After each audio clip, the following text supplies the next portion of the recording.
Hello students, welcome back to biology class of Biomanda 2.0.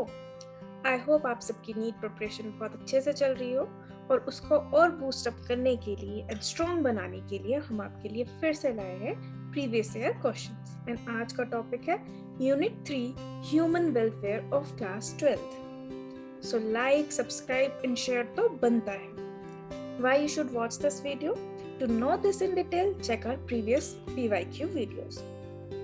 So let's start with our first question. इस chapter में सबसे important है diseases and उसके pathogen. So let's use our NCERT to learn these diseases and their pathogen. अब सबसे पहले हमने segregate कर लेनी है डिजीजेस, कौन सी बैक्टीरिया से हो रही है, कौन सी वायरस से हो रही है, कौन सी फंगल से हो रही है, बिकॉज ऐसा क्वेश्चन भी आता है। ठीक है, तो बैक्टीरियल डिजीज पहली है टाइफाइड। टाइफाइड का पैथोजन डिजीज कॉजिंग ऑर्गेनिज्म है बैक्टीरिया जिसका नाम है साल्मोनेला टाइफी। टाइफी से तो इजीली पहचान लोगे, तो टाइफी ऑप्शन में नहीं मिलेगा, तो याद रखना है साल्मोनेला कॉजेस टाइफाइड। अब ये बैक्टीरिया हमारी बॉडी में कैसे जाता है? ये जाता है through contaminated food and water. ठीक है, जो फूड अनकवर्ड है, जिन पे फ्लाइज बैठ रही है, वो इस बैक्टीरिया को उस फूड में डाल सकती है और हम उसको कंज्यूम कर ले तो हमें हो सकता है टाइफाइड। और इसके सिम्टम्स क्या है? High fever, weakness, stomach pain, constipation, headache and भूख ना लगना। और अगर ये टाइफाइड सीवियर केस हो जाता है तो क्या होगा? इंटेस्टाइन में ये बैक्टीरिया हमारे छेद कर देगा जिससे हमारी डेथ भी हो सकती है। अब ऐसा कौन सा टेस्ट है जो टाइफाइड को कंफर्म करता है? This is very important question and that is Widal test. Widal test के थ्रू हम कंफर्म करते हैं कि ये सिम्टम्स टाइफाइड के हैं भी है कि नहीं। नेक्स्ट इज एक और क्वेश्चन जो इस टॉपिक से बन सकता है अबाउट मैरी मेलन, कि मैरी मेलन कौन थी या किस डिजीज से रिलेटेड थी। सो मैरी मेलन एक ऐसी प्रोफेशनल कुक थी जिसको टाइफाइड था और जो खाना वो बनाती थी वो इन्फेक्ट हो जाता था जिससे बहुत लोगों को टाइफाइड हो गया। So these are all question that can be asked. Next disease is pneumonia. So pneumonia किसकी वजह से होता है? एक तो है स्ट्रेप्टोकोकस निमोनिया और दूसरा है हेमोफिलस इन्फ्लुएंजाe। ठीक है, तो दो रीजन है, स्ट्रिप्टो एंड हेमो। स्ट्रिप्टो हेमो की वजह से निमोनिया हो जाता है। अब निमोनिया का जो ये बैक्टीरिया है, ठीक है, ये किसको इन्फेक्ट कर देता है? ये कर देता है इन्फेक्ट एल्वुलाई को। अगर याद होगा तो ट्रैकिया डिवाइड कर जाता है into left and right bronchi.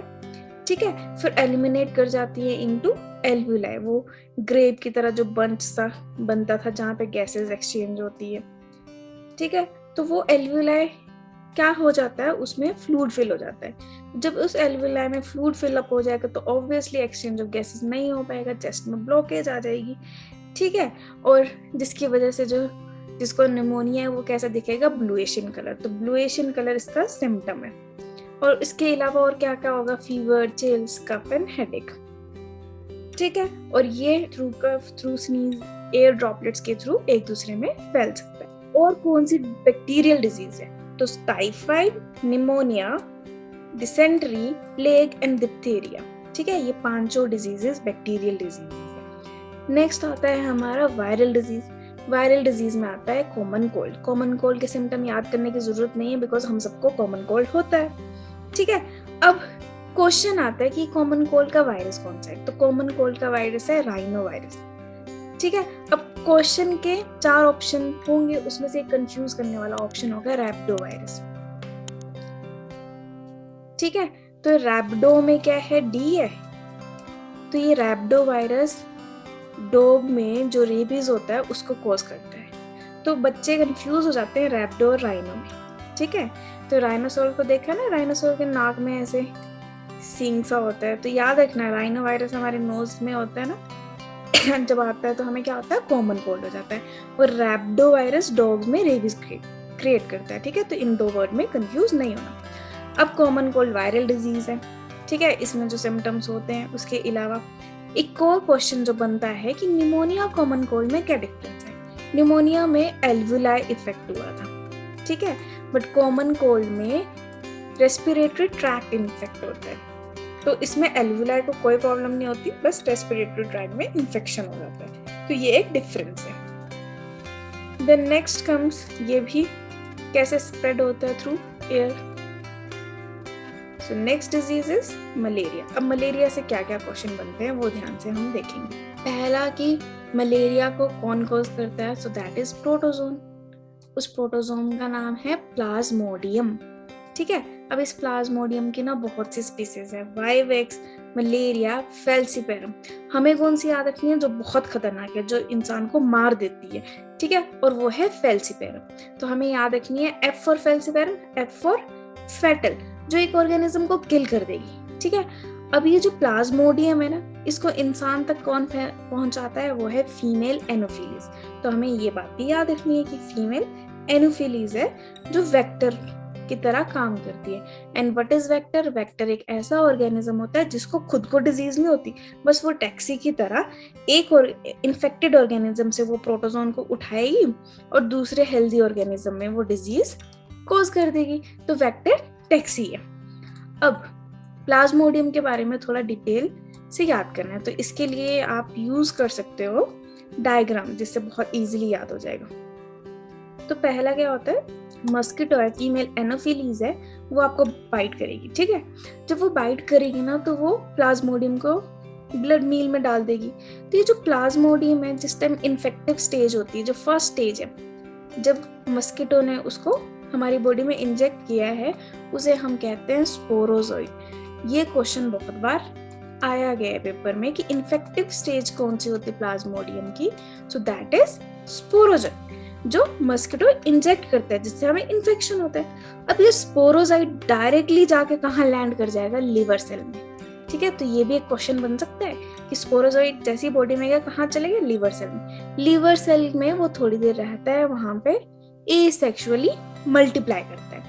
ठीक है, अब वो वहां पे जाएगा ना, वहां पे खाना पीना खाएगा, और उसकी पहले स्पोरोजोइड जब था तो शेप कैसी थी? ऐसे सिक्कल शेप की थी, ये देखो ये ऐसे।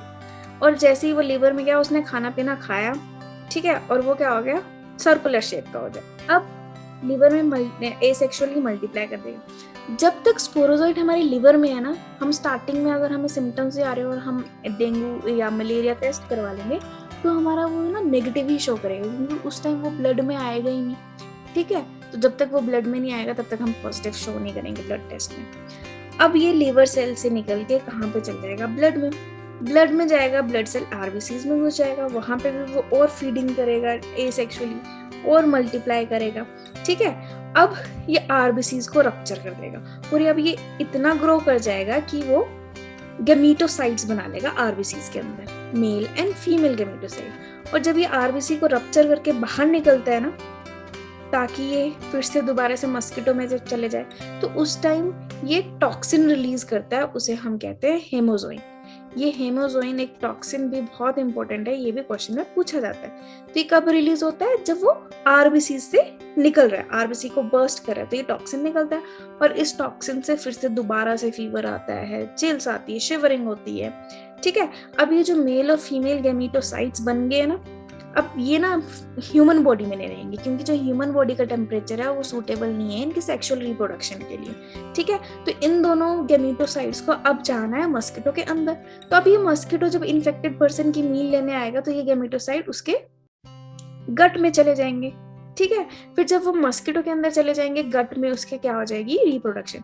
तो नेक्स्ट फर्टिलाइजेशन। तो नेक्स्ट क्वेश्चन ये भी बनता है कि स्पोरोजाइट प्लाज्मोडियम की फर्टिलाइजेशन कहाँ होती है? तो प्लाज्मोडियम की फर्टिलाइजेशन मस्किटो के गट में।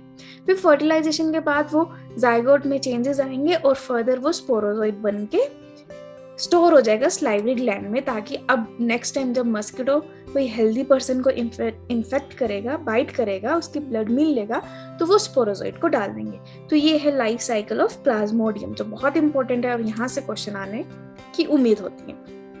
और एनसीईआरटी के पैराग्राफ में भी ये वर्ड्स एंड इंफॉर्मेशन दी हुई है, जो हम एक बार देख लेंगे। जैसे कि प्लाज्मोडियम फेल्सीपेरम पेटल होता है, ठीक है, फिर उसके बाद स्पोरोजोइट इन्फेक्टेड फीमेल से मिलता है हमें इन्फेक्शियस फॉर्म में। ठीक है, इनिशियली कहाँ पे मल्टीप्लिकेशन होती है प्लाज्मोडियम की? लीवर सेल में। फिर आरबीसीज, जो रप्चर आरबीसीज है वो क्या रिलीज करता है? हेमोजोइन, जिसकी वजह से दोबारा से फीवर और चिल्स आते हैं। फिर उसके बाद स्पोरोजोइट कहाँ चले जाता है, मस्कीटो के अंदर, बॉडी के अंदर, ताकि फर्दर डेवलप करे, और स्पोरोजोइट वो स्टोर हो जाते हैं स्लाइवरी ग्लैंड में। ये क्वेश्चन भी आ सकते हैं, स्पोरोजोइट स्टोर कहाँ होते हैं, और फर्टिलाइजेशन उसके गट में होती है, बट वो स्टोर स्लाइवरी ग्लैंड में होते हैं। ठीक है, फिर से ये नई साइकिल हो जाती है। और वेक्टर ऐसे ऑर्गेनिज्म होते हैं जो ट्रांसमिटिंग एजेंट होते हैं, उनको डिजीज नहीं होती, वो सिर्फ डिजीज स्प्रेड करते हैं। नेक्स्ट डिजीज इज, ये हमने कर ली प्रोटोजोन की डिजीज, मलेरिया। फिर एक और डिजीज है प्रोटोजोन की, वो है एमेबियासिस, एमेबिक डिसेंट्री। ठीक है, तो ये होती है एंटमीबा हिस्टोलिटिका की वजह से। ये भी लार्ज इंटेस्टाइन का पैरासाइट है, ये भी कॉन्टैमिनेटेड फूड एंड वाटर से जा सकता है बॉडी में। इसके सिम्टम्स क्या है, constipation, abdominal pain, cramps, stool with excess mucus and blood clots. ठीक है, और अब इसको भी ट्रांसफर कंटैमिनेट कौन करता है, फिकल मैटर से। इसके एग्स उठा के ले जाएगी हाउस फ्लाई और फूड को कंटैमिनेट कर देगी। तभी तो बोलते हैं कि open food and water we should not consume.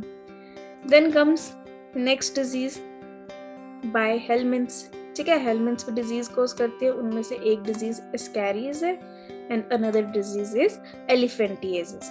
ठीक है, एस्कैरियासिस किसकी वजह से होता है, एस्कैरीज की वजह से होता है, इंटेस्टाइन का पैरासाइट है। ठीक है, मस्कुलर पेन, फीवर, अनीमिया, ये सब हो जाएगा। और एलिफेंटिएसिस का भी एक बहुत इंपॉर्टेंट क्वेश्चन पूछा जाता है कि ये कहाँ इम्पैक्ट करता है। ठीक है, एस्कैरीज स्मॉल इंटेस्टाइन में इम्पैक्ट करता था, एलिफेंटिएसिस कहाँ इम्पैक्ट करता है, लिम्फ नोड्स में। ठीक है, ये क्या कर देगा, इन्फ्लेमेशन कर देगा और लोअर लिम्स और जेनाइटल ऑर्गन में स्वेलिंग कर देगा। और ये भी थ्रू फीमेल मस्कीटो के थ्रू ट्रांसफर होती है, और वो होती है कंटामिनेट सॉइल, वाटर या प्लांट से। तो ये इंपॉर्टेंट टॉपिक्स है जिनसे क्वेश्चन पूछा जाता है। And one more important question कि रिंगवॉर्म का कॉजेटिव एजेंट कौन है, ये भी क्वेश्चन पूछा गया है बहुत बार। सो रिंगवॉर्म होता है फंगस की वजह से, और ये तीनों फंगस के नाम याद करने हैं। ठीक है, अगर तुम्हें याद हो स्किन को क्या कहते हैं, रिंगवॉर्म स्किन में होता है ना, तो स्किन को हम क्या कहते हैं, एपिडर्मिस। ठीक है, तो एपिडर्मोफाइटन। ठीक है, तो एक हमें याद रहेगा एपिडर्मोफाइटन, दूसरा एपिडर्मो से ही हम याद रहेंगे फाइटन याद रहेंगे, दूसरा ट्राइको लगा देंगे। और फंजाई में तुम्हें पता है स्पोर्स होते हैं, तो माइक्रोस्पोरम। तो ये तीनों नाम याद रखने हैं कि ये कॉज करते हैं रिंगवॉर्म। और इसमें क्या हो जाता है, स्किन में लेजन से हो जाते हैं। एंड फंगाई को ग्रो करने के लिए क्या चाहिए, मॉइस्ट स्किन चाहिए। ठीक है, और ये स्प्रेड हो जाते हैं through contaminated towels, clothes and comb. Next question is the infectious stage of plasmodium that enters the human body is अभी करके आए हैं, and that is sporozoid. ठीक है, फीमेल एंड मेल गेमीट्स तो वापस कहाँ चले जाते हैं, मस्कीटो के अंदर चले जाते हैं। और स्पोरोजोइड जब अंदर चले जाते हैं ना लिवर सेल में, फिर वो अपनी शक्ल चेंज कर जाता है। ठीक है, फिर वो आरबीसीज में जाता है, तब वो ट्रोफोजोइड बनता है।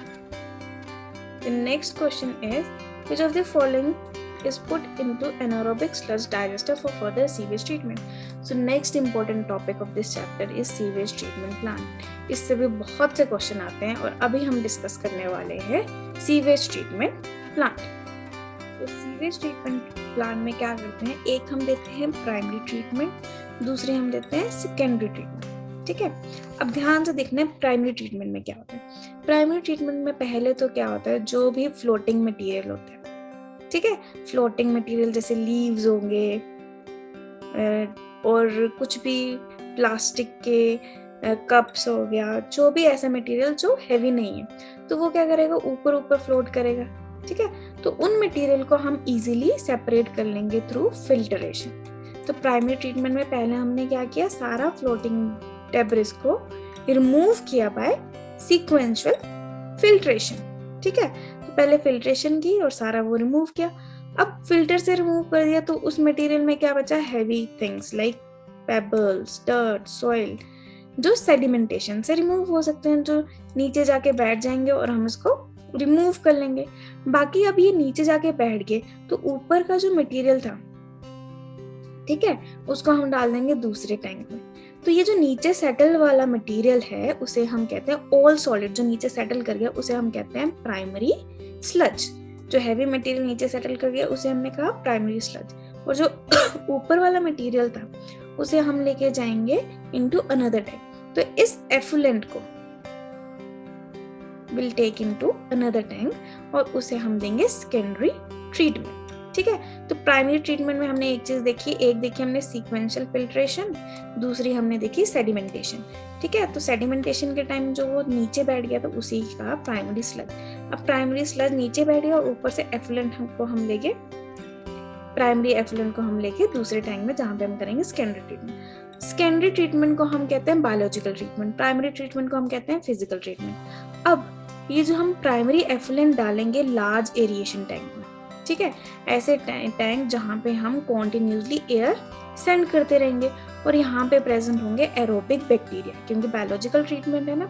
तो यहाँ पे एरोबिक बैक्टीरिया क्या करेंगे, उनको चाहिए दो चीजें, एक ऑक्सीजन एक ऑर्गेनिक मैटर। ये ऑर्गेनिक मैटर को कंज्यूम करेंगे और ऑक्सीजन को यूज करेंगे। ठीक है, तो अब ये जो माइक्रो ऑर्गेनिज्म है एरोबिक माइक्रोब्स, ठीक है, वो क्या करेंगे, ग्रो कर जाएंगे बैक्टीरिया और फंगस के फिलामेंट के साथ। ठीक है, और एक मैश लाइक स्ट्रक्चर बना देंगे, उस मैश लाइक स्ट्रक्चर को हम कहते हैं फ्लोक। तो ये भी क्वेश्चन बन सकता है कि व्हाट इज फ्लोक। फ्लोक क्या है, bacteria associated with fungal filament. ठीक है, ताकि एक मैश लाइक स्ट्रक्चर बन जाए और एयर एरोबिक टैंक में हम एयर पास करेंगे। अब इन बैक्टीरिया ने ये ऑर्गेनिक मैटर खाना है, तो जब ये ऑर्गेनिक मैटर को खाएंगे तो उस टाइम ऑक्सीजन भी कंज्यूम करेंगे। तो उस टाइम वो ऑर्गेनिक मैटर खाने के लिए जितनी ऑक्सीजन कंज्यूम करें उसे हम कहते हैं बायोलॉजिकल ऑक्सीजन डिमांड। ठीक है, अमाउंट ऑफ ऑक्सीजन जो बैक्टीरिया कंज्यूम करेगा while eating that organic matter in 1 litre of water. ठीक है, इस बायोलॉजिकल ऑक्सीजन डिमांड से हमें पता चलता है कि पानी कितना पॉल्यूटेड है। अगर किसी की बायोलॉजिकल ऑक्सीजन डिमांड ज्यादा है तो मतलब ज्यादा ऑक्सीजन चाहिए, क्योंकि ज्यादा ऑर्गेनिक मैटर खाना है। ठीक है, और अगर बायोलॉजिकल ऑक्सीजन डिमांड कम है तो मतलब कम ऑर्गेनिक मैटर है, तो कम ऑक्सीजन चाहिए खाने के लिए। ठीक है, तो वाटर लेस पॉल्यूटेड है, तो इससे भी रिलेटेड क्वेश्चन बनता है। नेक्स्ट, अब इस बैक्टीरिया ने ऑर्गेनिक मैटर को खा लिया। ठीक है, अब क्या होगा, ये वाला जो मैटर था एरिएटेड टैंक से, लार्ज एरिएटेड टैंक से हम इसको भेज देंगे एक अनदर टैंक में जिसे हम कहेंगे सेटलिंग टैंक। ठीक है, जहां पे ये सारे बैक्टीरिया को they are allowed to settle, वो नीचे रेस्ट करते हैं। पहले यहाँ पे तो एरिएशन हो रही थी, मिक्स हो रहे थे, अब यहाँ पे वो नीचे सेटल कर जाएंगे। अब ये जो सेडिमेंट है, ये जो सेटल मटेरियल है, इसे हम कहते हैं एक्टिवेटेड स्लज। ठीक है, अब इस एक्टिवेटेड स्लज में क्या प्रेजेंट है, एरोबिक बैक्टीरिया, जिन्होंने वो ऑर्गेनिक मैटर कंज्यूम कर दिया। तो हम कुछ अमाउंट का एरोबिक बैक्टीरिया, कुछ अमाउंट का एक्टिवेटेड स्लज दोबारा से इस प्राइमरी एरिएटेड टैंक में डाल देते हैं, ताकि वो ऐसे इनोकुलम सर्व करे। इनोकुलम क्या होता है, जैसे कर्ड बनाने के लिए थोड़ा सा 1 स्पून कर्ड डालते हैं ना मिल्क में, वैसे ही कुछ अमाउंट का एरोबिक बैक्टीरिया हमने इस टैंक में डाल दिया, एरिएशन टैंक में डाल दिया। अब ये जो टैंक है, इसका जो एक्टिवेटेड स्लज है, रिमेनिंग वाला मेजर पार्ट, वो हम डाल देते हैं एनारोबिक स्लज डाइजेस्टर में। ठीक है, तो नेक्स्ट इसको हम डाल देंगे एनारोबिक स्लज डाइजेस्टर में। किसको हमने डाला एनारोबिक स्लज डाइजेस्टर में, इस एक्टिवेटेड स्लज को। ठीक है, और यहाँ पे अब इसको हमने एनारोबिक स्लज डाइजेस्टर में क्यों डाला, क्योंकि यहाँ पे हो गए एनारोबिक बैक्टीरिया, और ये एनारोबिक बैक्टीरिया उन सारे एरोबिक बैक्टीरिया को खा जाएंगे। ठीक है, जिससे हमारे पास बैक्टीरिया खत्म हो जाएंगे। और while this process is going on कि एनारोबिक बैक्टीरिया एरोबिक बैक्टीरिया को खा रहे हैं, उस टाइम क्या रिलीज होगी, methane, hydrogen sulphide and carbon dioxide. ये भी एक क्वेश्चन बन जाएगा। ठीक है, जो कि क्या है, बायोगैस, और वो एज अ एनर्जी का सोर्स यूज हो सकता है। ठीक है, अब जब ये बैक्टीरिया खत्म हो जाएगा तो फिर देते हैं हम एक और treatment, that is tertiary treatment. Tertiary treatment में क्या करते हैं, टर्शियरी ट्रीटमेंट में ये जो एनारोबिक बैक्टीरिया थे इनको भी किल करने के लिए we give a chemical treatment, that is या फिर क्लोरीन ट्रीटमेंट या फिर ओजोन ट्रीटमेंट। ठीक है, फिर जब वो वाटर बिल्कुल प्योरीफाई हो जाता है देन उसको हम दोबारा से वाटर बॉडीज में डाल देते हैं। So this was all done in primary secondary treatment. Primary physical treatment है, सेकेंडरी में 2 ट्रीटमेंट देते हैं, एक एरोबिक बैक्टीरिया की, एक एनारोबिक बैक्टीरिया की। So now let's do that question. तो हमने क्या किया था, anaerobic sludge digester, anaerobic bacteria को हमने कौन से वाले बैक्टीरिया देने हैं, एरोबिक, ताकि एनारोबिक एरोबिक को किल कर दें, ठीक है, क्योंकि एनारोबिक को तो किल करने के लिए हम क्लोरीनेशन कर लेंगे, ओजोन ट्रीटमेंट कर लेंगे। So answer is activated sludge, ठीक है। तो एक्टिवेटेड स्लज का कुछ part as inoculum aerated tanks में भी जाएगा, दोबारा से वापस जाएगा, ठीक है, और major part anaerobic sludge digester के पास चल जाएगा। Identify the wrong statement with reference to immunity. अब दो टाइप की इम्यूनिटी होती है, एक होती है एक्टिव इम्यूनिटी, एक होती है पैसिव इम्यूनिटी, ठीक है। एक्टिव मतलब जो काम करके आती है, ठीक है, और पैसिव मतलब जो आराम से पास होके होती है। अब देखो कैसे ये वर्क करती है। ये एक बॉडी है, ठीक है, इसमें जब हम माइक्रो ऑर्गेनिज्म डालेंगे तो इसके जो सेल्स होंगे, इम्यून सेल्स, वो इनको फाइट करने के लिए एंटीबॉडीज रिलीज करेंगे, ठीक है, ताकि इनको किल कर दे। तो जब हमने माइक्रो ऑर्गेनिज्म डाले और इन्होंने एंटीबॉडीज प्रोड्यूस करे टू किल, उसे हम क्या कहेंगे, एक्टिव इम्यूनिटी, क्योंकि खुद से बनाई ना एंटीबॉडीज। तो जब एंटीबॉडीज बॉडी से प्रोड्यूस होती है उसे हम कहते हैं एक्टिव इम्यूनिटी, खुद काम करके एंटीबॉडी बनाना, काम करना एक्टिव है, ठीक है। जहाँ पे भी एक्टिव ट्रांसपोर्ट भी आ जाए मतलब वहां पे एनर्जी लगेगी, वहां पे काम होगा। पैसिव मतलब डायरेक्टली पास कर देना, जैसे कि मदर है, मदर जब अपने बेबी को फीड करेगी मिल्क से, न्यूबॉर्न बेबी को फीड करेगी मिल्क से, तो उस मिल्क में ऑलरेडी क्या होगी, एंटीबॉडीज होगी, क्योंकि अभी बेबी का इम्यून सिस्टम इतना स्ट्रांग नहीं होगा, तो वो ऑलरेडी रेडीमेड एंटीबॉडीज बेबी के बॉडी में डालेगी ताकि वो उसको प्रिवेंट करे, जैसे कि कोलेस्ट्रॉल, ठीक है। तो कोलेस्ट्रॉल में कौन सी एंटीबॉडी आती है, ये भी एक क्वेश्चन बनता है, दैट इज IgA। और एक और क्वेश्चन ये बनता है कि प्लेसेंटा से कौन सी एंटीबॉडी पास कर सकती है, दैट इज IgG। G मतलब that can go through placenta, G से गो, तो ऐसी एंटीबॉडी जो प्लेसेंटा को क्रॉस कर सकती है दैट इज IgG। ऐसी एंटीबॉडी जो कोलेस्ट्रॉल में प्रेजेंट होती है दैट इज IgA। ऐसी एंटीबॉडी जो एलर्जी होने पर रिलीज होती है दैट इज IgE, ठीक है। तो allergy starts from A, but उसमें एंटीबॉडी E होती है, कोलेस्ट्रॉल में होती है A वाली एंटीबॉडी, ठीक है। अब एक्टिव इम्यूनिटी भी दो टाइप की हो सकती है, एक नेचुरल, एक एक्वायर्ड। नेचुरल मतलब हम बीमार हो रहे हैं, हमारे अंदर माइक्रो ऑर्गेनिज्म जा रहे हैं, हमारी बॉडी इम्यून डेवलप कर रही है। और एक आर्टिफिशियल जो हमारी वैक्सीन में होती है, ठीक है, जो हम वैक्सीनेशन करते हैं, वैक्सीन में क्या होता है, हम किल्ड माइक्रो ऑर्गेनिज्म डालते हैं, किल्ड माइक्रो ऑर्गेनिज्म डालते हैं, तो they are just like mock test, ठीक है। हमारी बॉडी उसको किल करने के लिए एंटीबॉडी बनाती है, बट वो हमें इतना हार्म नहीं करती क्योंकि वो तो मॉक टेस्ट है। और एक्चुअल टेस्ट क्या होता है, एग्जाम, जो रियल की जर्म्स है, तो रियल जर्म्स को मॉक हम भेज देते हैं कि ऐसे ऐसे आएंगे, तुम्हें पहले से बना के रखना है। और हमारे एंटीबॉडीज के पास मेमोरीज होती है कि अच्छा हमने मॉक टेस्ट दे दिया तो उनके मेमोरी में रहेगा कि अब नेक्स्ट टाइम जब आएंगे तो इजीली किल करेंगे, तो वो एक्टिव इम्यूनिटी। तो vaccination is active immunity but artificial active immunity. और नेचुरल एक्टिव इम्यूनिटी मतलब खुद से बीमार होना और एंटीबॉडी बनाना। पैसिव इम्यूनिटी भी नेचुरल और आर्टिफिशियल होगी। नेचुरल में ये देखो, मदर से नेचुरली बेबी को मिल्क में मिल रही है एंटीबॉडी। और पैसिव आर्टिफिशियल कौन सी होगी, हम जब एंटीवेनम लेते हैं, ठीक है, तो उस टाइम हम डायरेक्टली एंटीबॉडीज डाल रहे हैं। तो जब हम डायरेक्टली एंटीबॉडी डाल रहे हैं थ्रू इंजेक्शन, उसे हम कहेंगे artificial passive immunity. So let's do this question now. So the statement is when exposed to antigen, ठीक है, कुछ भी हो सकता है एंटीजन। एंटीजन मतलब जो फॉरेन की बॉडी आई है हमारी बॉडी के अंदर। So when exposed to antigen, antibodies are produced in host body. It is called active immunity. बिल्कुल अभी हम पढ़ के आए, ठीक है। तो लिविंग और डेड हो, डेड मतलब आर्टिफिशियल, लिविंग मतलब नेचुरल, तो ये एक्टिव इम्यूनिटी एक करेक्ट स्टेटमेंट है। When ready-made antibodies are directly given, it is called passive immunity. बिल्कुल अगर हमने रेडीमेड ले रहे हैं, पास कर रहे हैं, तो मतलब वो पैसिव इम्यूनिटी है। Active immunity is quick can gives full response.